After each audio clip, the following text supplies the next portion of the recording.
नमस्कार, मैं जयकृति योगी आप सभी दर्शकों का अन्नदाता कार्यक्रम में स्वागत करती हूं। किसान मौसम की परवाह किए बिना सभी के लिए अनाज उगाते हैं, जो कि हमारी सबसे बड़ी जरूरत है। यही किसान हमारे देश की अर्थव्यवस्था का निर्माण भी करते हैं और अगर वही गरीब होंगे तो देश की प्रगति नहीं हो सकती। ऐसे ही किसानों की प्रगति के लिए हम खेतीबाड़ी से जुड़ी हुई बहुत सी नई लाभकारी जानकारियां हर रोज सुबह लेकर आते हैं। तो चलिए कार्यक्रम की शुरुआत करने से पहले देखते हैं क्या है आज के अन्नदाता में।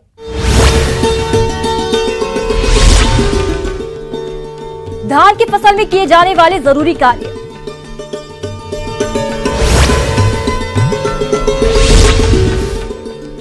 अरहर की फसल में कीटों की रोकथाम के उपाय।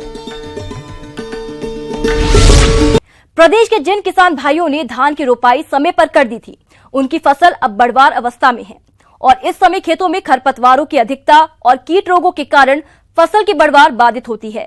ऐसे में फसल की सही देखरेख करते हुए उचित प्रबंधनों को अपनाने की जरूरत होती है, जिनके बारे में बता रहे हैं कृषि वैज्ञानिक।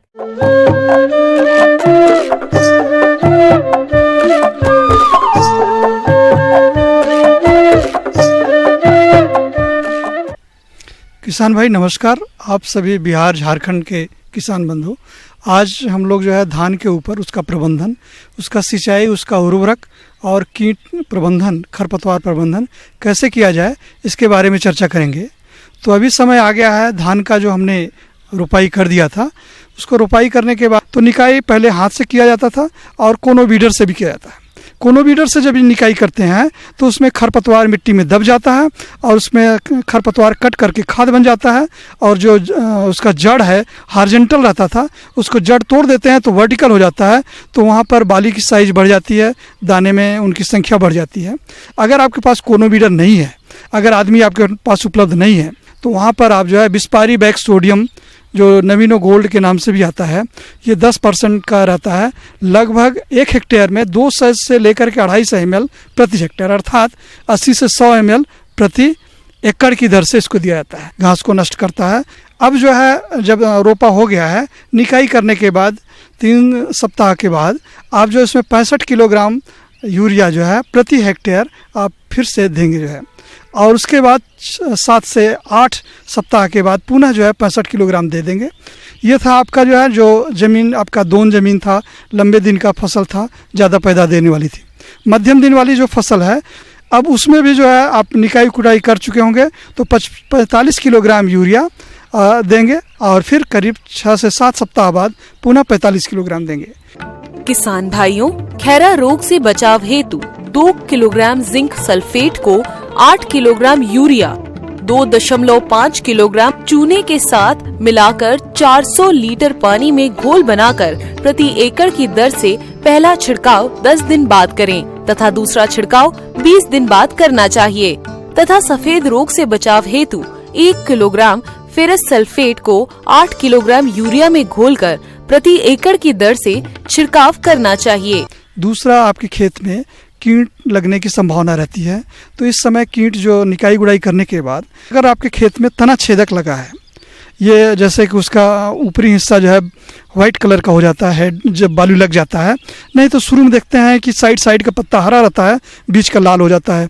अगर बाली आ जाता है तो उसमें जो है ऊपर वहाँ हिस्सा सफ़ेद हो जाता है, तो वाइट ईयर करके उसको बोलते हैं।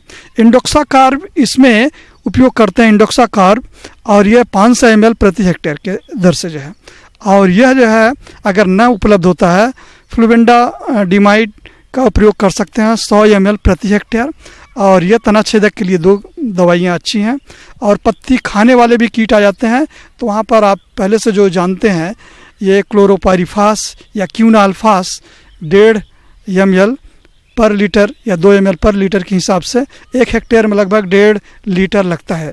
और चाहे तो आप एक अंडा वाला कार्ड आता है जिसको बोलते हैं ट्राइकोडर्मा को भी जो है आप छोटा छोटा कार्ड रहता है, उसको 1-1 सेंटीमीटर काट करके कैंची से और पत्ती पर स्टेपल कर दें तो उसमें से कीड़ा निकलेगा और वह जा करके जो स्टेम बोरर कीड़ा लगता है उसको हैचिंग जिस समय करते हैं तो उसी आसपास वो निकलता है और उसको नष्ट कर देता है। इस तरह से ऑर्गेनिक मेथड से भी यूज कर सकते हैं आप, और अगर संभव हो तो वहाँ पर आप रस चूसने वाले जो कीड़े आ जाते हैं, इसके लिए ये येलो स्टिकर आता है, पीला कार्ड जिसमें जिलेटिन गम रहता है, वह कार्ड लगा देना चाहिए। लगभग 1 एकड़ में आपको लगभग 12 कार्ड लगा देंगे तो उसमें कीड़े जाकर के चिपक जाते हैं ऑर्गेनिक मेथड से। और वहाँ पर चाहे तो आप नीम का तेल, करंज का तेल, ये जो है प्रोसेस किया हुआ रहता है, इसको छिड़काव मारेंगे 1 लीटर में 5 ml, तो आपके खेत में जो है कीड़े जो है रस चूसने वाले रुक जाते हैं। पानी खेत में ज़्यादा रखने से क्या होता है, पौध की बढ़वार ज़्यादा हो जाती है और बाली छोटी हो जाती है। इसलिए पानी खेत में लगभग 2 सेंटीमीटर से ज़्यादा, केवल क्रैकिंग ना होने पाए ये ध्यान रखें। और ज़्यादा से ज़्यादा संभव हो तो कोनो वीडर का यूज करें और मिट्टी को भुरभुरा करें और उसमें ऑक्सीजन डिजॉल्व हो, और कोशिश रहे कि उसका ये हॉरिजॉन्टल जो उसका रूट है उसको कट जाए और वर्टिकल रूट जाएगा लगभग 1.5 फीट तक, तो पौध का जो है बाली की साइज बढ़ जाएगी, दाने की संख्या बढ़ जाएगी। अरहर फसल के सफल उत्पादन में कई हानिकारक कीट बाधा पहुंचाते हैं, जिनका बुआई के समय से नियंत्रण करना बेहद जरूरी है। तो अरहर की फसल में कौन कौन से हानिकारक कीट लगते हैं और इनकी रोकथाम किस प्रकार से करें, आइए जानते हैं बिरसा कृषि विश्वविद्यालय रांची के कीट वैज्ञानिक डॉक्टर रविंद्र प्रसाद से। अरहर में लगने वाले हानिकारक कीड़े और उनसे होने वाले क्षति के लक्षण और उनसे फसल को कैसे बचाया जाए, इस पर हम अब चर्चा करेंगे। अरहर की फसल में बुआई से लेकर के कटाई तक जब फसल खेत में होता है उस समय इसमें कई तरह के कीड़े लगते हैं। तो बुआई के समय तो पहले दीमक, जो हमारे झारखंड की धरती की जो मिट्टी है वो हल्की मिट्टी है, इसलिए दीमक का प्रकोप ज़्यादा होता है। तो दीमक के प्रकोप से बचने के लिए बीज का उपचार रासायनिक कीटनाशी के द्वारा करते हैं। तो रासायनिक कीटनाशी जो है क्लोरोपाइरीफॉस है, जो तरल के रूप में मिलता है। इसका 6-7 मिलीलीटर प्रति किलो बीज के हिसाब से बीज को पहले उपचारित करते हैं। उपचारित करके 1-8 घंटा उसको छाँव में सुखा लेते हैं।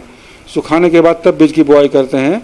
तो ऐसा करने से जो दीमक का प्रकोप खेत में होता है उसको बहुत ही कम हो जाता है। अरहर की फसल पर लगभग 250 प्रकार के कीटों का प्रकोप होता है। इनमें से 1 दर्जन कीट मुख्य रूप से फसल को हानि पहुंचाते हैं। इनमें विभिन्न प्रकार के फली भेदक, दानों और फूलों के रस चूसक और फूलों को खाने वाले भृंग कीट प्रमुख हैं। अगेती अरहर 30 से 50% और कभी कभी 70 से 80% तक कीटों द्वारा फसल की हानि होती है। किसान भाइयों, अभी अरहर की फसल में रस चूसक कीट जेसिड, फुदका आदि का प्रकोप है, जो कि पौधे के कोमल भागों का रस चूसकर हानि पहुंचाते हैं। साथ मोज़ेक जैसे भयंकर रोग वाहक कार्य भी करते हैं। इन्हीं कीटों में से दूसरा कीट है पत्ती लपेटक। ये कीट कोमल पत्तियों को आपस में लपेट देता है तथा अंदर ही अंदर पत्तियों को खाता रहता है। उसके बाद में उसमें पत्ती खाने वाले कई तरह के कीड़े लगते हैं। उसमें भुआ पिल्लू भी प्रमुख है और भी अन्य कीड़े हैं। उन कीड़ों से बचाने के लिए आप इंडोक्साकार्ब का या फ्लूबेंडामाइड दोनों में से किसी एक का आधा ml प्रति लीटर पानी में घोल बनाएं और इसका छिड़काव आवश्यकता अनुसार 15-20 दिनों के अंतराल पर करें। खड़ी फसल पर तो पत्ती को जो खाने वाले कीड़े हैं उनका निदान होगा। ज्वार के साथ अरहर की अंतः फसल 4 से 2 बोनी चाहिए, जिससे ज्वार में डंठल चिड़ियों के बैठने के डंडे के रूप में काम आते हैं, जिन पर बैठकर वो कीटों को खाती हैं। सिंचाई एवं रासायनिक खाद का उचित मात्रा में प्रयोग करना चाहिए। अधिक घनी फसल पर कीट प्रकोप अधिक होता है, अतः संतुति से अधिक बीज नहीं बोने चाहिए। रस चूसक कीटों के नियंत्रण हेतु खेत में जगह जगह पर पीले चिपचिपे प्रपंचों को लगाएं। 8 से 10 फेरोमोन ट्रैप प्रति हेक्टेयर की दर से लगाएं। साथ ही खेतों में 10 से 12 लाइट ट्रैप प्रति हेक्टेयर की दर से लगाएं। कीट रोधी प्रजातियों का चयन करना चाहिए। रस चूसक कीटों के लिए 0.04% मोनोक्रोटोफॉस 2 मिलीलीटर प्रति लीटर पानी में घोलकर छिड़काव करना चाहिए। और बाद में जब पुष्पन होने लगता है, फलियां बनने लगती है, तो 50% अगर 50% अगर फली बना पुष्पन हुआ, उस समय आप इंडोक्साकार्ब उसको 1 लीटर पानी में घोल लें और जितना क्षेत्रफल आपका है उस हिसाब से कीटनाशी की मात्रा और जल की मात्रा को देखते हुए घोल बनाएं और इस जलीय घोल का छिड़काव खड़ी फसल पर आवश्यकता के हिसाब से 15-20 दिन के अंतराल पर करेंगे। तो जो भी फली छेदक से होने वाला नुकसान है या फली छेदक आक्रमण हो रहा है वो रुक जाएगा और आपके फसल का जो नुकसान हो रहा है वो भी नहीं हो पाएगा और भरपूर फसल ले पाएंगे। बांस मनुष्य के जीवन में अहम भूमिका निभाता है। अभी तक बांस की पूर्ति ज्यादातर जंगलों से की जाती रही है, लेकिन अब हमारे देश में इसकी मांग दिन प्रतिदिन बढ़ती जा रही है। निरंतर बढ़ती हुई बांस की मांग को देखते हुए इसकी व्यावसायिक खेती करना काफी लाभकारी साबित हो रहा है। अगर आप भी बांस की खेती करना चाहते हैं तो फिर किन किन बातों पर खास ध्यान दें, इस बारे में जानकारी दे रहे हैं वरिष्ठ वैज्ञानिक डॉक्टर श्रीधरन।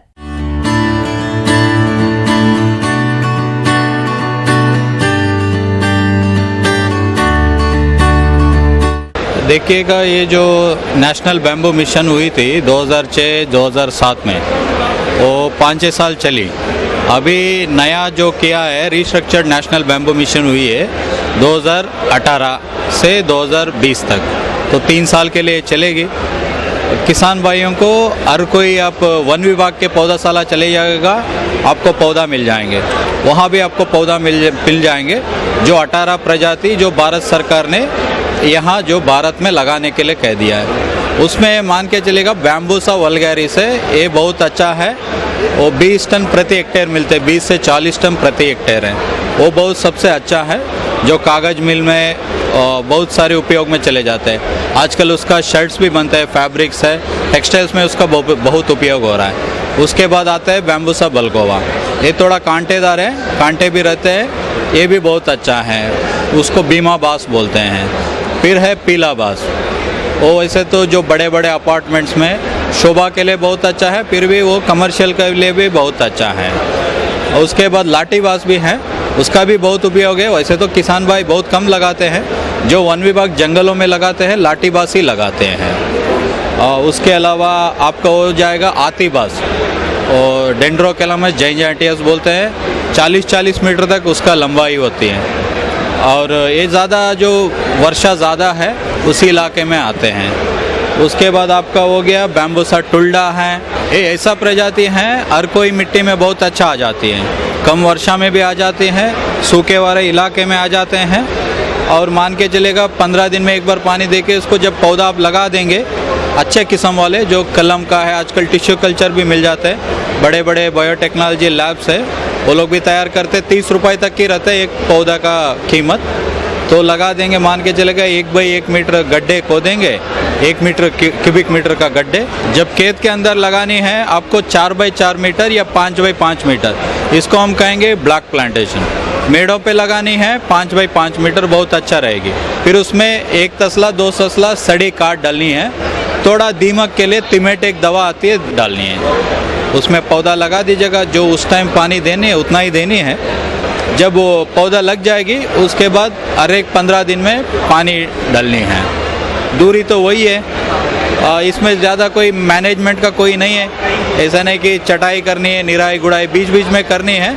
जब वो टिक जाएगी फिर 34 साल से इसका कटाई शुरू हो जाएगी। जब 4 साल हो जाएगी 34 साल वाला काटेंगे, फिर पहली साल वाला रहेगी, दूसरी साल वाला, फिर तीसरे साल वाला, अगले साल तक वो 34 साल में आ जाएगी। ये तो हमेशा के लिए रहेगी। किसान भाइयों, शुरुआती 3 वर्षों तक बांस के खेत से कोई भी आमदनी नहीं होती है, इसलिए खाली पड़ी जगह पर अंतर्वर्तीय फसलों की खेती करना उचित रहता है। अंतर्वर्तीय फसलों में सब्जियां, अरहर, लोबिया, चना आदि के खेती कर सकते हैं। बांस की खेती के लिए सरकार भी अनुदान देती है। ये बल्लियों में चले जाते हैं, मान के चलिएगा 100 रुपए में, 150 रुपए में एक बल्ली चले जाते हैं। जो भी किसी को चप्पर बनानी है या कोई मशरूम का खेती करनी है वो ले जाएंगे। एक बार उदाहरण के लिए वन विभाग भी ले जाते हैं किसान से, यार हमें कलम तैयार करनी है। खुद हम लोग भी किसान के खेत से ले आए हैं, जो मेड़ों पे 100 पेड़ लगा दिए थे, वो आज की डेट में 10 साल हो गई है। फिर हम वहाँ से उनसे भी हम खरीद के ले आते हैं।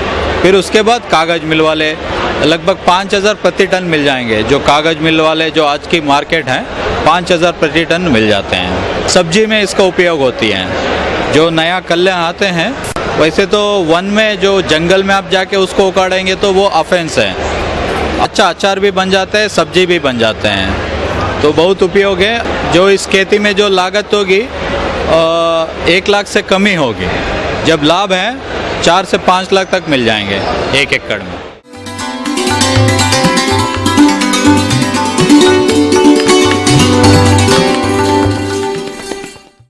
अन्नदाता हेल्पलाइन निशुल्क फोन संपर्क सेवा के माध्यम से आपके द्वारा पूछे गए प्रश्नों में से 1 या 2 महत्वपूर्ण प्रश्न को हम अपने कार्यक्रम में शामिल करते हैं।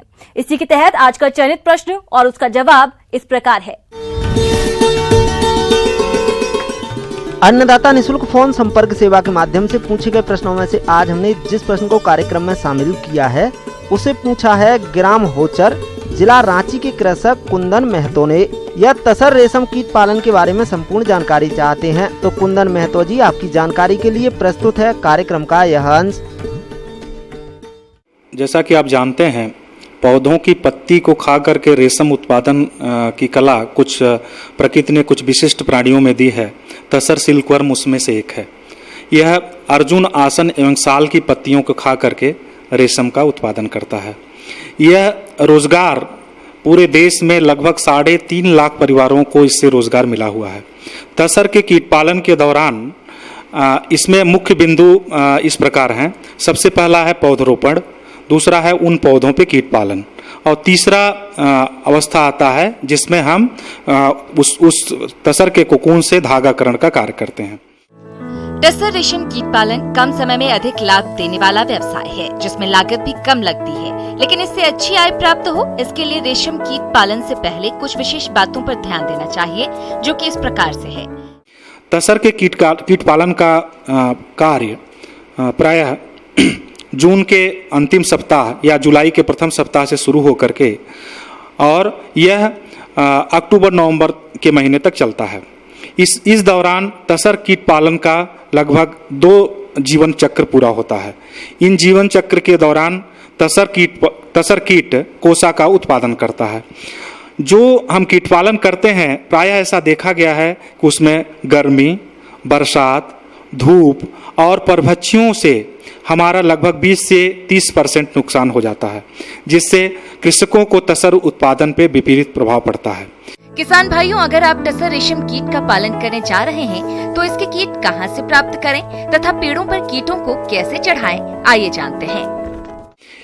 तसर कीट पालन से जुड़ी हुई कुछ मुख्य बातें हैं। कीट पालन के दौरान ध्यान देने पे किसान भाइयों को ज़्यादा से ज़्यादा लाभ होता है। पहला, कोसा जो उत्तरावस्था कीट पालन के दौरान कीट का सम्यक तरीके से ट्रांसफ़र करें और ऐसे पत्तियों में ट्रांसफ़र करें, ऐसे पौधों में ट्रांसफ़र करें जहाँ की पत्तियाँ जो है काफ़ी अच्छी हों और आसपास का वातावरण स्वच्छ हो। अगर कोई बीमारीग्रस्त कीड़ा वहाँ दिखाई पड़ता है तत्काल वहाँ से हटा दें, नहीं तो और दूसरे कीड़ों को भी वो प्रभावित करेगा। दूसरा है कि हम उसको कम से कम छुएं। अगर हम कीट को ज़्यादा से ज़्यादा अगर डिस्टर्ब करेंगे और यहाँ से छू करके दूसरे तरफ ले जाएंगे तो हमको नुकसान होगा। किसान भाइयों से अनुरोध है कि जब भी वो ट्रांसफ़र करते हैं कीटों का तो उस समय पे एक टहनी ले लें, उस टहनी पे कीटों को चढ़ा करके और 40 से 50 कीटों को चढ़ा करके एक साथ ले जा करके एक पौधे पे चढ़ाएं। दूसरा सबसे महत्वपूर्ण बिंदु है, जब कीटों का स्थानांतरण कर रहे हैं उस समय ध्यान रखें कि एक पौधे पे ज़्यादा कीट न रखें। तो इसका ध्यान रखें कि पत्तियों की कमी कभी न पड़ने पाए और 40 से 50 कीट को ही एक पौधे पे डालें उत्तरावस्था कीट पालन के दौरान। तसर का लार्वा 4 बार मोल्ट पास करता है। जब कीड़ा मोल्ट पास कर रहा हो उस दौरान हम उसको एक स्थान से दूसरे स्थान पर ट्रांसफ़र न करें। अगर उस दौरान हम इसका ट्रांसफ़र करते हैं तो उसमें संभावना यह है कि हमको 10 से 15% की क्षति होगी और जिससे कोसा उत्पादन प्रभावित होगा।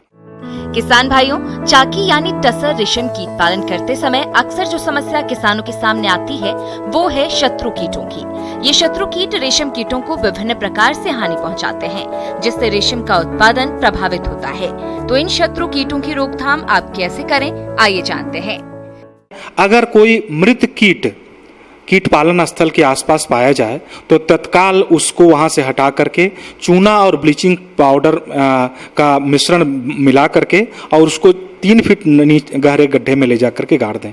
दूसरा है तसर कीट पालन की जो अनुशंसा है उसके अनुसार हमारे यहाँ तमाम तरह की ऐसी तकनीकी है जिसमें जीवन सुधा है, हमारे यहाँ एलएसएम है और अन्य तकनीकी हैं बीच बीच में, जैसे हमारा यहाँ चूना और ब्लीचिंग का मिश्रण मिला करके छिड़काव करते रहें तो कीट पालन स्तर पे। साफ सफाई का विशेष ध्यान रखें और ऐसा देखा गया है कि लगभग 1 महीने से 30 से 32 दिन के बाद यह तसर कीट पत्तियों को खा करके प्रौढ़ावस्था में आ जाता है और इसके बाद अपनी अगली अवस्था जो कि बहुत ही महत्वपूर्ण अवस्था है, जिसमें तसर कीट लार्वा से प्यूपा की अवस्था में आता है और रेशम का उत्पादन प्रारंभ करता है।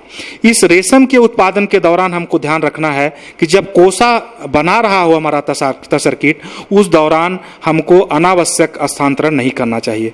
कोसा बना लेने के बाद हम अगर देख लें कि इसमें लार्वा से प्यूपा बनने का कार्य पूरा हो चुका है, इसके बाद उन कोषों को हम ले आकर के बीजागार में रख देते हैं। बीजागार में रखने के बाद हम देखते हैं उससे लगभग 20 से 25 दिन के बाद उससे तितलियां निकलती हैं, जो हमारा नर और मादा मात बाहर निकलते हैं और इनके आपस के संयोजन के बाद ये अंड उत्पादन का कार्य करते हैं। अंड जनन से लगभग 7 से 8 दिनों के बाद उस अंडों से हमारा लार्वा, छोटे लार्वे जो कि 10 से 15 मिलीग्राम के होते हैं, वो बाहर निकलते हैं और उनका उपयोग हम कर देते हैं। एक दूसरी प्रणाली हम अपनाते हैं जिसमें हम तसर कोषों का उपयोग हम रीलिंग करके वस्त्र बनाने के कार्य में करते हैं।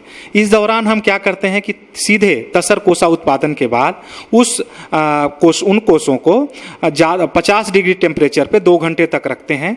इसके बाद उन कोषों को हम सोप और सोडा में पका करके उनसे धागाकरण का काम करते हैं।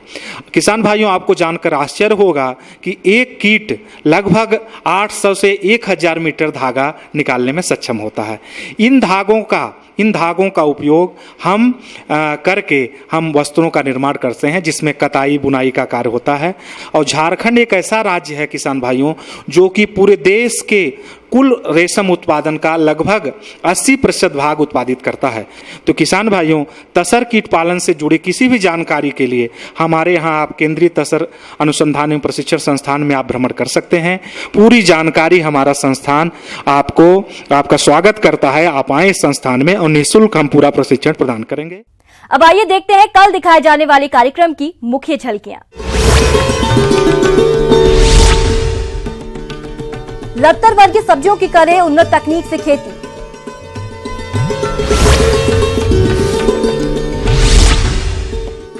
बटेर पालन किसानों के लिए है काफी लाभकारी व्यवसाय। हम ये उम्मीद करते हैं कि आज का कार्यक्रम आप सभी दर्शकों के लिए उपयोगी रहा होगा। किसान भाइयों, अन्नदाता आपकी सेवा के लिए संकल्परत है। कृषि संबंधित समस्या एवं सुझावों के लिए आप हमें इस पते पर संपर्क कर सकते हैं। प्रोड्यूसर अन्नदाता, news 18 Bihar, Jharkhand, Ramoji film city, Hyderabad 501512। साथ ही आप हमें ईमेल भी कर सकते हैं। हमारा ईमेल है p18annadatabihar@nw18.com।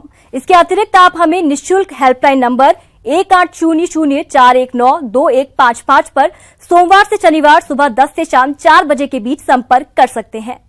किसान भाइयों, अब समय हो रहा है आपसे विदा लेने का, तो हमारी अन्नदाता टीम को दीजिए इजाजत। कल फिर आपसे मुलाकात होगी कृषि संबंधित कुछ और महत्वपूर्ण जानकारियों के साथ। नमस्कार।